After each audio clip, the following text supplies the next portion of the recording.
충돌! 모든 승무원 비상대기! 무전기에서 터져나온 절규가 새벽 정적을 깨뜨렸습니다. 비상알람이 상황실 전체에 울려 퍼지는 소리와 함께 상황실 전체가 순식간에 아비규환으로 변했어요. 이건 훈련이 아닙니다. 실제 상황입니다. 안녕하세요. 저는 마이클 볼튼 중령입니다. 미국 군사전략장교로 이곳 필리핀에 파견되어 인도태평양 지역의 전략 분석과 대응 방안을 담당하고 있습니다. 하지만 지금 이 순간 제가 지난 18년 군 경력에서 경험한 그 어떤 상황보다도 긴박한 일이 벌어지고 있었어요. 워싱턴 펜타곤에서 15년, 서울 용산기지에서 3년을 보낸 경험이 있지만 이곳 남중국해의 복잡한 정세만큼 까다로운 건 처음이었어요. 특히 제 할아버지가 한국 전쟁 당시 인천 상륙작전에 참여했던 이야기를 들으며 자란 덕분인지 이 지역의 전략적 중요성을 누구보다 잘 알고 있습니다. 중령님, 레이더에 정체불명 선박 12척이 포착됐습니다. 필리핀 해군 정보장교 라모스 대위의 목소리에 긴장이 섞여 있었습니다. 그의 손가락이 가리킨 곳은 스프레틀리 군도에서 북쪽으로 20해리 지점이었어요. 그곳은 우리가 지난 한 달간 계속 감시해온 민감한 구역이었습니다. 속도와 항로는 어떻습니까?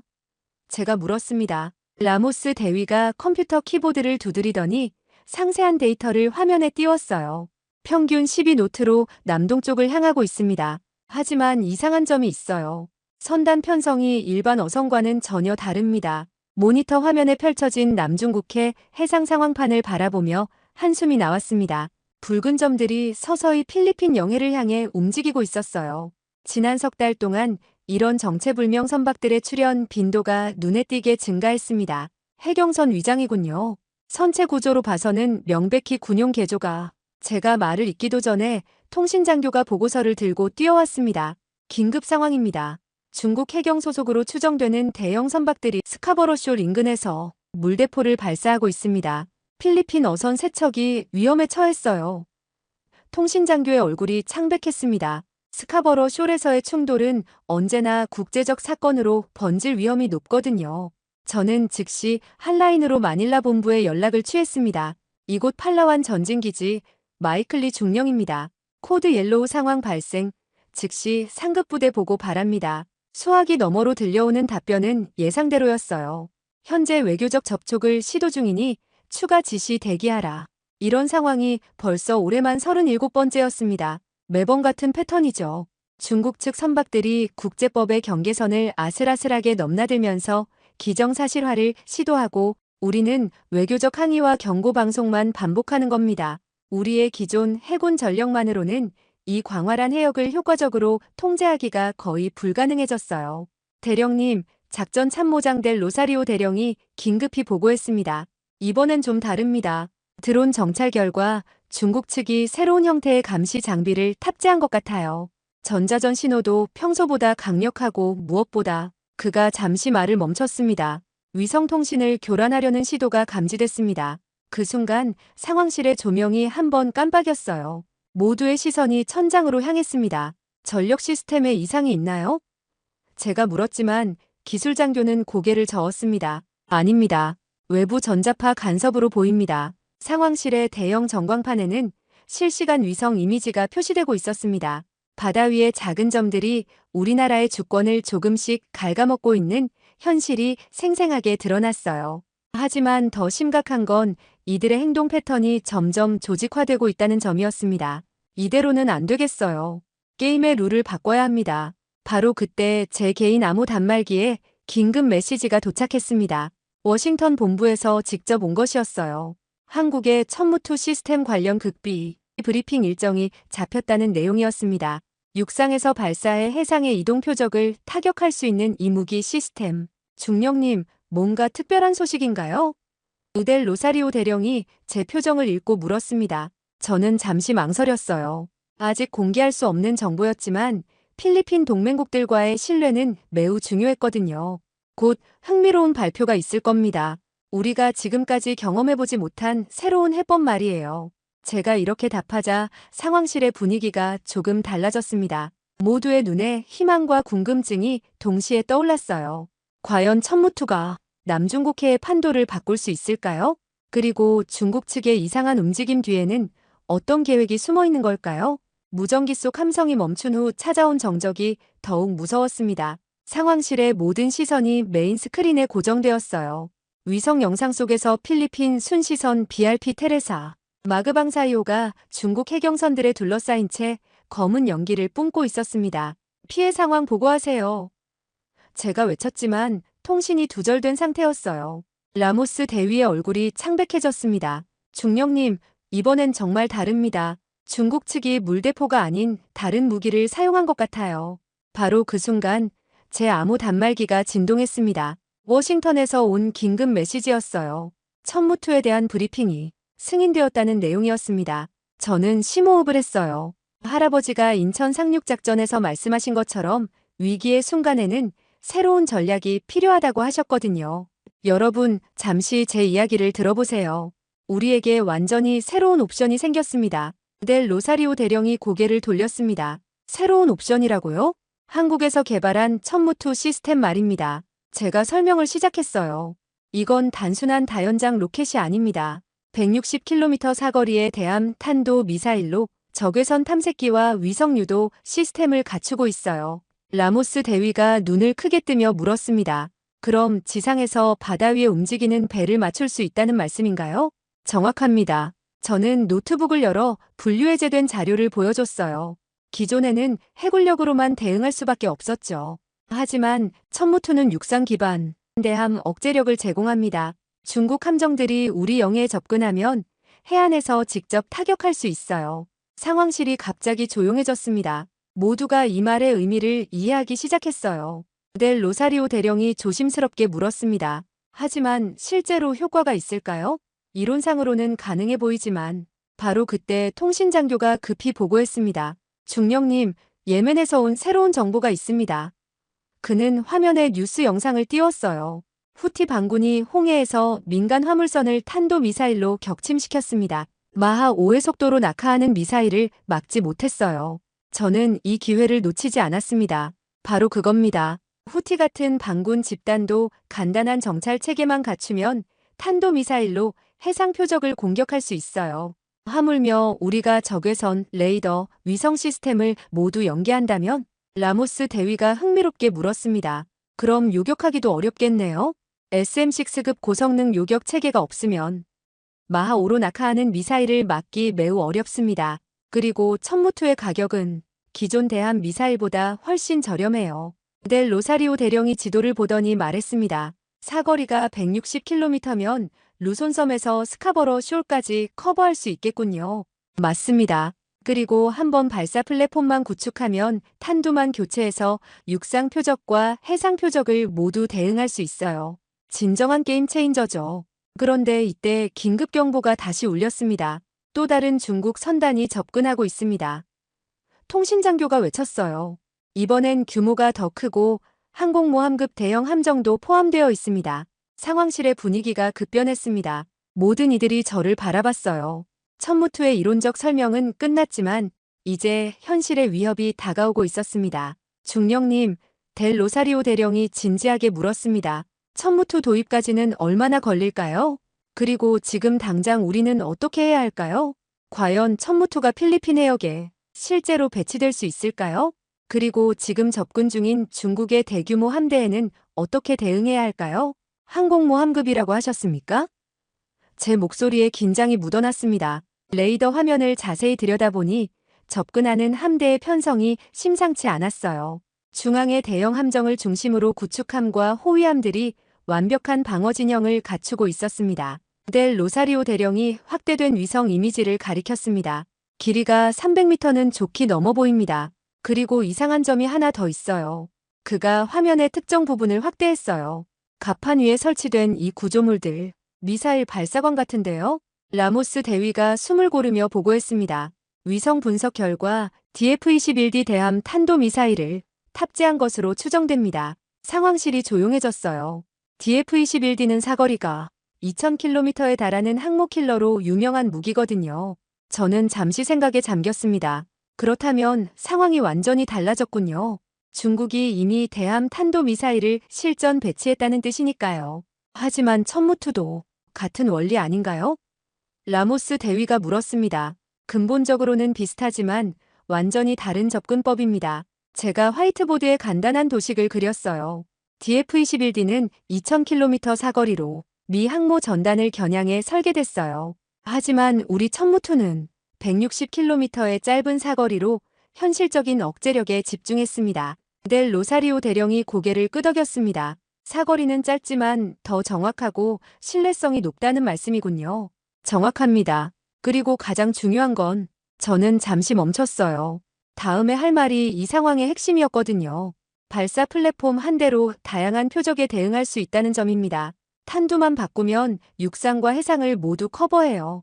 바로 그때 통신장교가 긴급히 보고했습니다. 중령님, 중국 함대에서 무언가를 발사했습니다. 메인 스크린에 궤적이 표시되었어요. 하지만 이상했습니다. 미사일이 우리를 향하지 않고 공해상으로 날아가고 있었거든요. 실험 발사인가요? 라모스 대위가 물었습니다. 저는 즉시 워싱턴 본부에 연락을 취했습니다. 이쪽 필리핀 전진기지입니다. 중국 함대의 미사일 발사를 확인했습니다. 실험 목적으로 추정되지만 상세 분석 요청합니다. 수학이 넘어 답변은 예상보다 심각했어요. 볼튼 중령, 그들이 새로운 대함 유도 시스템을 테스트하고 있는 것 같습니다. 우리 정보로는 기존 DF-21D보다 정확도가 크게 향상된 버전이에요. 그렇다면 우리의 대응책은? 제가 물었습니다. 천무투 프로젝트 승인이 떨어졌습니다. 빠르면 6개월 내에 첫 번째 시스템을 필리핀에 배치할 수 있어요. 6개월. 하지만 지금 당장 우리 앞에 있는 위협은 어떻게 해야 할까요? 델 로사리오 대령이 제 표정을 읽고 물었습니다. 좋은 소식인가요? 나쁜 소식인가요? 둘 다입니다. 제가 답했어요. 천무투 배치가 승인됐지만 중국도 자신들의 시스템을 계속 업그레이드하고 있어요. 이제 정말로 미사일, 대미사일의 시대가 온 거죠. 라모스 대위가 걱정스럽게 물었습니다. 그럼 6개월 동안은 어떻게 버티죠? 저는 잠시 고민했습니다. 우선 한국에서 기존 구룡 시스템을 추가로 지원받고 동시에 정찰 및 감시 체계부터 강화해야 해요. 천무투의 진정한 위력은 정확한 표적 정보가 있을 때 발휘되거든요. 바로 그 순간 또 다른 경보가 울렸습니다. 새로운 상황 발생. 통신장교가 외쳤어요. 중국 함대가 갑자기 항로를 바꿔서 스프레틀리 군도 방향으로 향하고 있습니다. 스프레틀리 군도, 그곳은 중국이 인공섬을 건설해 군사기지화한 곳이에요. 혹시 그들이 그곳에 새로운 미사일 시스템을 배치하려는 걸까요? 중령님, 델 로사리오 대령이 심각한 표정으로 말했습니다. 만약 중국이 스프레틀리에 대한 탄도미사일을 영구 배치한다면 이 해역 전체가 그들의 사거리 안에 들어갑니다. 과연 중국의 진짜 의도는 무엇일까요? 그리고 천무투가 배치되기 전까지 우리는 어떻게 대응해야 할까요? 스프레틀리 군도 접근까지 예상 시간은? 제가 급히 물었습니다. 시간이 촉박했어요. 만약 중국이 그곳에 대한 탄도미사일을 영구 배치한다면 남중국해 전체의 판도가 바뀔 테니까요. 라모스 대위가 계산기를 두드리며 답했습니다. 현재 속도로는 약 6시간 후 도착 예정입니다. 6시간. 우리에게 남은 시간이 그뿐이었어요. 델 로사리오 대령이 심각한 표정으로 말했습니다. 중령님, 솔직히 말씀드리면 우리 현재 방어력으로는 DF-21D급 미사일을 막을 수 없습니다. SM-6 같은 고성능 요격 시스템이 없거든요. 맞습니다. 제가 고개를 끄덕였어요. ASBM은 요격이 정말 어려워요. 마하 5의 속도로 거의 수직으로 낙하하거든요. 기존 함대공 미사일로는 명중시키기가 거의 불가능하죠. 바로 그때 워싱턴에서 긴급 통화가 왔습니다. 볼튼 중령, 상황 어떻습니까? 펜타곤 동아시아 담당관의 목소리였어요. 매우 심각합니다, 장군님. 중국이 스프레틀리에 영구 미사일 기지를 구축할 가능성이 높아 보입니다. 그렇다면 천무투의 필요성이 더욱 절실해졌군요. 비용 면에서도 우리에게 유리한 옵션이거든요. 저는 이 기회를 놓치지 않고 상황실 전체에 스피커폰으로 설명했습니다. 여러분, 중요한 건 비용 효율성입니다. DF-21D 한 발의 가격이 약 $10,000인 반면 천무투는 그 10분의 1 수준이에요. 라모스 대위가 놀라며 물었습니다. 그렇게 차이가 많이 나나요? 한국의 방산 기술이 합리적 패키지 개념으로 접근하기 때문입니다. 제가 설명했어요. 같은 효과를 훨씬 저렴한 비용으로 달성할 수 있죠.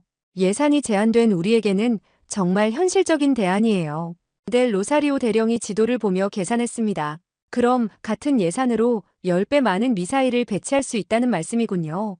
정확합니다. 그리고 포화 공격이 가능해져요.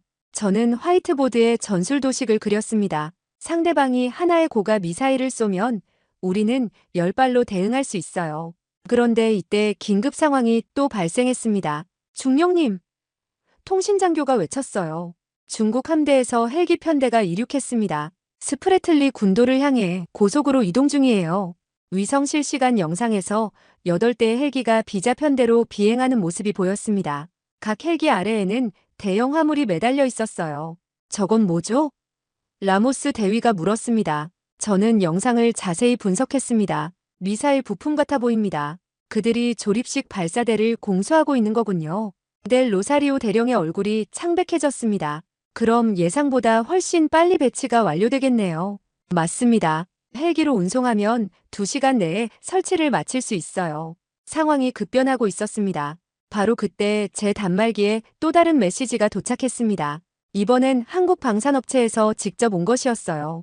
긴급 제한 천무 기본형 시스템 사흘 내 임시 배치 가능. 정식 천무2가 도착 전까지 과도기 대응 방안. 저는 이 정보를 즉시 공유했습니다.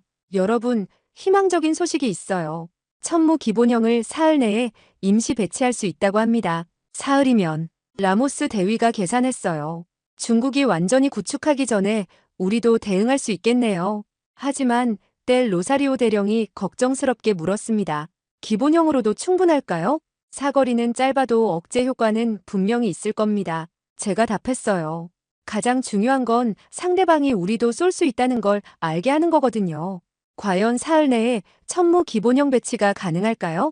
그리고 중국의 스프레틀리 미사일 기지 구축을 막을 수 있을까요? 미사일만 있어서는 소용없습니다. 제가 상황실 전체에 강조했어요. 천무2의 진정한 위력은 정확한 표적 정보가 있을 때만 발휘됩니다. 우리에게 필요한 건 완벽한 킬체인이에요. 델 로사리오 대령이 고개를 끄덕였습니다. 정찰 식별 유도 타격이 연결고리 말씀이군요. 정확합니다. 저는 화이트보드에 체계도를 그렸어요. 첫 번째 정찰 단계. 우리는 이미 일부 드론과 해상 레이더를 보유하고 있지만 충분하지 않아요. 라모스 대위가 현황을 보고했습니다. 현재 MQ-9 리퍼 드론 4대와 해안 감시 레이더 6개소를 운용 중입니다. 그걸로는 남중국해 전체를 커버할 수 없어요. 제가 지적했어요. 특히 스프레틀리 군도 같은 원거리 감시는 거의 불가능하죠. 바로 그때 좋은 소식이 왔습니다. 통신장교가 급히 보고했어요. 중령님, 호주에서 P8 포세이돈 정찰기 지원을 약속했습니다. 그리고 일본에서도 위성 정보를 실시간으로 공유하겠다고 하네요. 저는 안도의 한숨을 쉬었습니다. 그렇다면 정찰 커버리지가 대폭 확장되겠군요. 하지만 두 번째 단계인 식별이 더 중요해요. 식별이라면? 델 로사리오 대령이 물었습니다. 단순히 배가 있다는 걸 아는 것과 그 배가 적인지 아군인지 구분하는 건 완전히 다른 문제예요. 저는 모니터를 가리켰어요. 특히 중국은 군함을 해경선으로 위장하는 경우가 많거든요. 라모스 대위가 걱정스럽게 말했습니다. 그럼 민간 선박을 실수로 공격할 위험도 있겠네요. 바로 그 점 때문에 우리가 민군 통합 감시망을 구축하고 있는 겁니다. 제가 설명했어요. 어선협회, 상선 회사들과 실시간 정보를 공유해서 아군 선박 데이터베이스를 만들고 있어요. 그런데 이때 놀라운 일이 벌어졌습니다. 한 명의 필리핀 어민이 직접 기지로 찾아온 거예요. 통신장교가 그를 상황실로 안내했습니다. 이분이 마누엘 산토스입니다. 스카버러 쇼 인근에서 30년간 조업해온 베테랑 어민이에요. 통신장교가 소개했습니다. 산토스 씨가 거친 손으로 지도를 가리켰어요. 어제 새벽에 이상한 걸 봤습니다. 중국 배들이 해저에 뭔가를 설치하고 있더라고요. 물속에서 불빛이 번쩍번쩍했어요. 해저 설치물이라고요? 제가 깜짝 놀랐습니다. 네, 그리고 오늘 아침에는 그 근처에 부표가 떠 있었어요. 전에 없던 거였습니다. 저는 즉시 이 정보의 중요성을 깨달았어요. 혹시 해저 센서 네트워크를 구축하고 있는 건 아닐까요? 델 로사리오 대령이 긴장한 표정으로 물었습니다.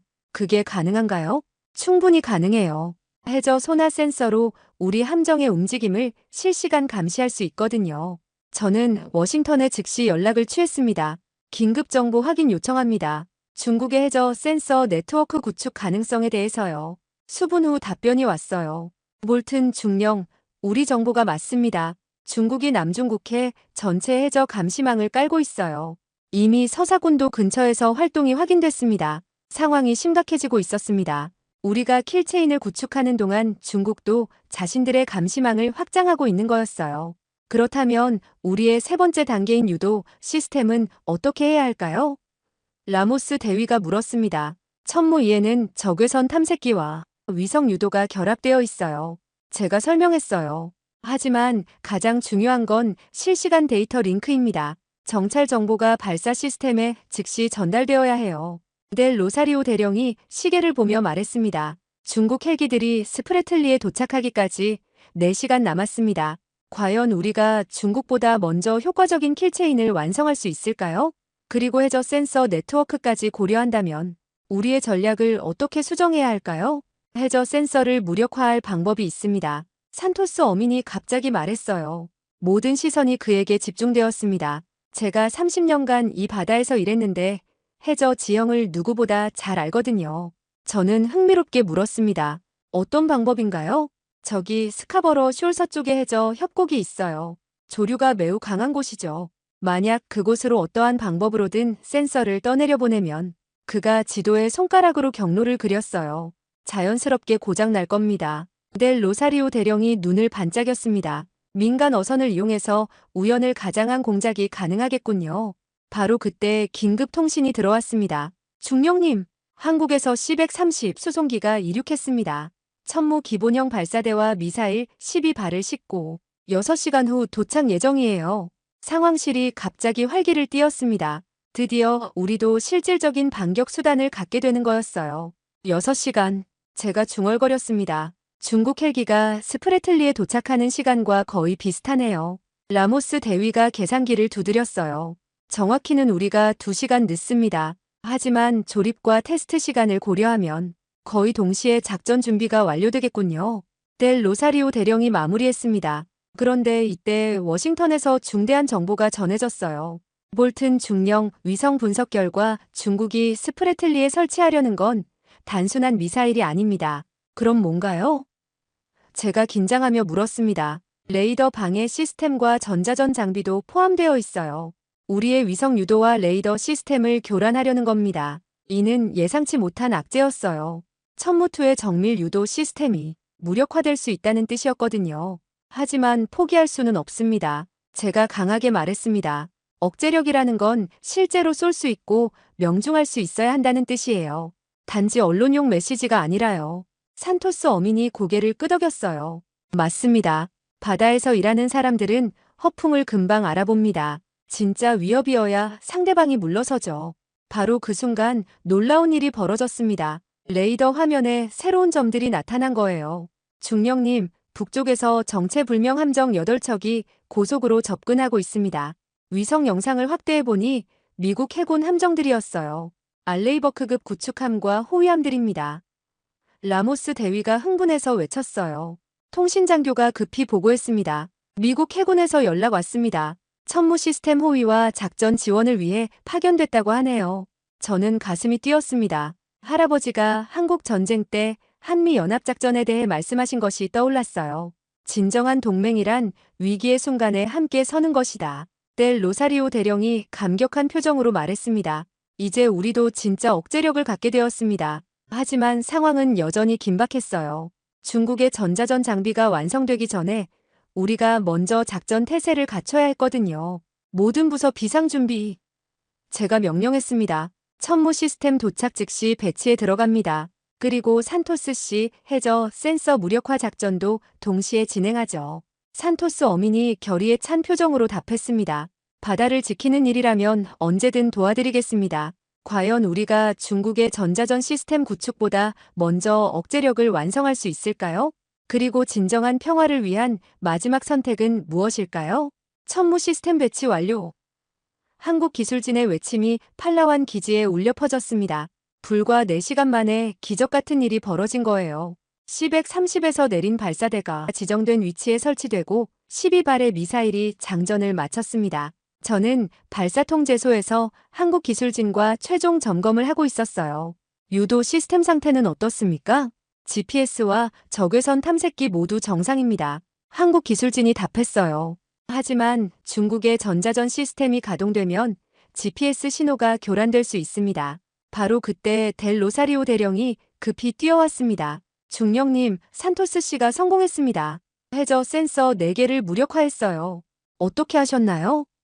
제가 물었습니다. 어선에 그물을 끌고 다니면서 실수로 센서 케이블을 끊었다고 하네요. 중국 측에서는 어민의 조업 활동으로만 보고 있어요. 정말 기발한 작전이었습니다. 산토스 씨의 30년 경험이 첨단 무기보다 효과적일 수도 있다는 걸 보여준 거죠. 그런데 이때 상황이 급변했습니다. 긴급 상황.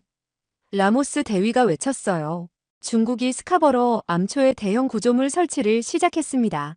위성 영상에서 중국 공병부대가 암초 위에 콘크리트 구조물과 레이더 시설을 건설하는 모습이 보였어요. 저는 즉시 워싱턴과 미국 함대의 상황을 보고했습니다. 이쪽 볼튼 중령입니다. 중국이 스카버러 암초를 군사기지화하고 있습니다. 즉시 대응 필요합니다. 미국 구축함에서 답변이 왔어요. 이해했습니다. 하지만 암초 위 시설물 타격은 천무 시스템이 더 적합할 것 같습니다. 긴장된 순간이 계속되었습니다. 중국이 그 시설을 완성하면 우리 영해 전체가 그들의 감시망에 들어가게 되거든요.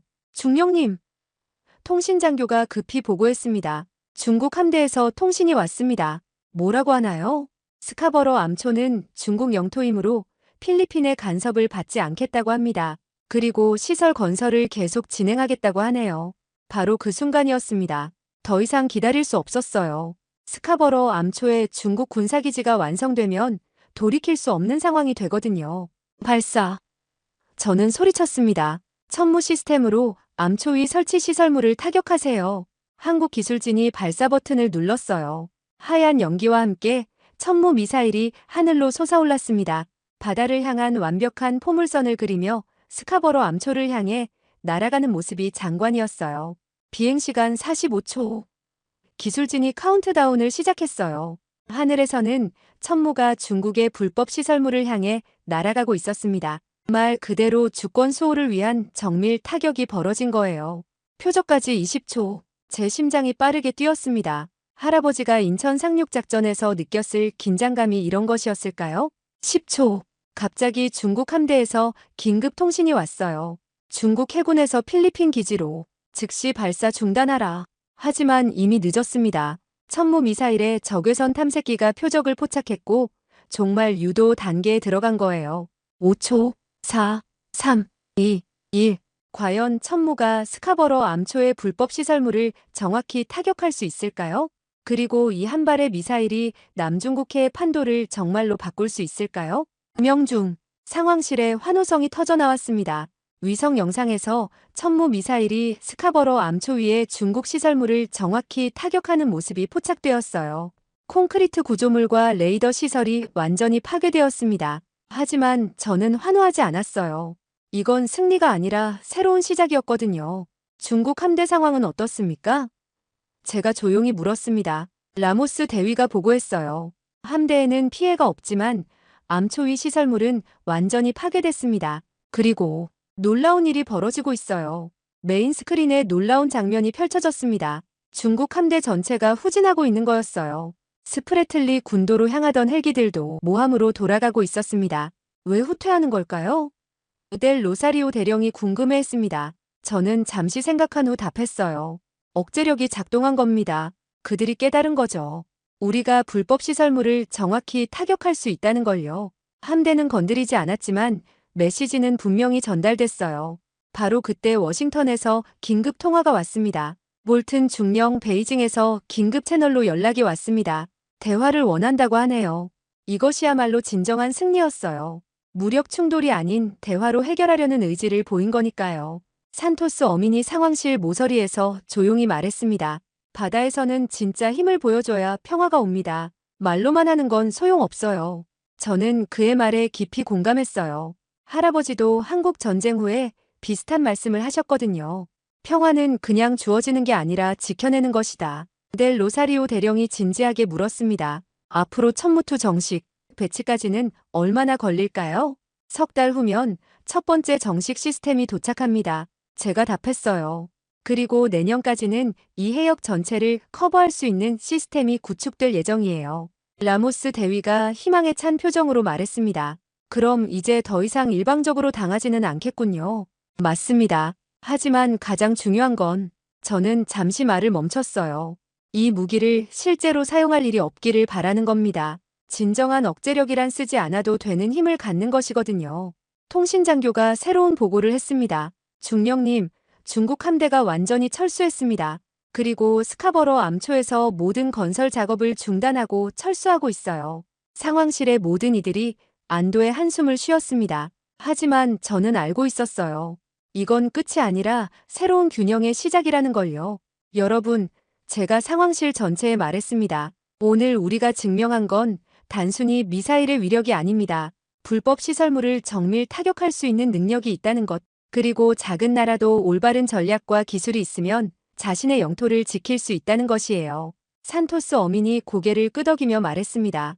그래도 가장 좋은 건 평화롭게 고기를 잡는 거죠. 저는 웃으며 답했어요. 맞습니다. 그래서 우리가 이런 일을 하는 거예요. 평범한 사람들이 평범한 일상을 지킬 수 있도록요. 창밖으로는 남중국해의 푸른 바다가 보였습니다. 오늘 아침과 똑같은 바다였지만 이제는 다른 의미를 갖게 되었어요. 천무가 그려낸 포물선이 단순히 무기의 궤적이 아니라 주권 수호와 평화를 향한 길이 되었으니까요. 이곳에서 작전을 지원하는 입장에서 가장 강조하고 싶은 건 억제력의 실존화입니다. 단지 언론용 메시지가 아니라 실제로 쏠 수 있고 명중할 수 있어야 중국의 해양 확장에 브레이크를 걸 수 있어요. 천무투는 그 조건을 갖춘 몇 안 되는 현실적 수단입니다. 그리고 필리핀은 이제 선택했습니다. 더 이상 해군 전력만으로는 이 바다를 지킬 수 없다는 현실을 인정하고 새로운 억제력을 구축하기로 말이에요. 미래는 여전히 불확실하지만 적어도 오늘 하루는 평화로운 바다가 계속될 것 같습니다.